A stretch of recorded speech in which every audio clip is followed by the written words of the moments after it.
Registers का एक बहुत ही बढ़िया और बेसिक टाइप क्वेश्चन है ये। कोई फिगर नहीं था, फिगर हमने बनाया है आपको समझाने के लिए। क्वेश्चन क्या है पहले समझना, फिर सॉल्व करेंगे। क्वेश्चन में कहता है आपके पास एक लंबी वायर है जिसका टोटल रेजिस्टेंस जो है इन्होंने दे रखा है आर है। आर इसका रेजिस्टेंस देखा, टोटल रेजिस्टेंस।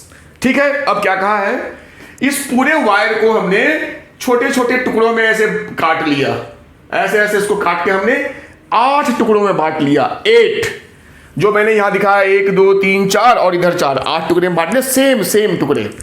तो अब हमें पता है जो रेजिस्टेंस होगा छोटे टुकड़े का वो R/8 होगा, मतलब सारे R/8, ये सारे R/8 होंगे। ठीक है, इतना समझ में आ गया। अब इन्होंने कहा कि 4 को इकट्ठा ऐसे समझ लो कि हमने जोड़ दिया पैरेलल में ऐसे, और फिर अगले 4 को भी हमने आपस में पैरेलल में जोड़ दिया कुछ ऐसे। ठीक है, ये 4 और ये 4। अब कहा है फिर इन दोनों पैरेलल कॉम्बिनेशन को आपस में ऐसे सीरीज में जोड़ दिया। तो फाइनल मेरा हो गया पॉइंट, ये मान लो A हो गया और ये पॉइंट B हो गया। इसके अक्रॉस इक्विवेलेंट रेजिस्टेंस बताना है, इतनी सी बात है। अब देखो ये मेरा 8 R/8 सारे हैं, इधर भी R/8 सारे हैं।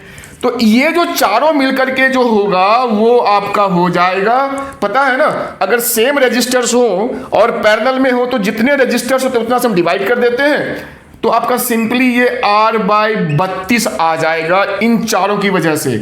फिर इन चारों का भी वही R/32 32 आ जाएगा। इनको आपस में जोड़ दो तो ये पॉइंट A और ये पॉइंट B। अब देख लो ये जो है आपस में हो गए सीरीज में, तो सीरीज में दोनों का सम होगा, वही हमारा नेट रेजिस्टेंस होगा। तो सम कर लो तो R/32 प्लस R/32। ठीक है, जोड़ो कितना हो जाएगा, 32 नीचे आ गया, ऊपर हो गया 2R, तो कट के हो गया R/16 16। तो मतलब जो आंसर मेरा हो गया R/16 होगा नेट आंसर।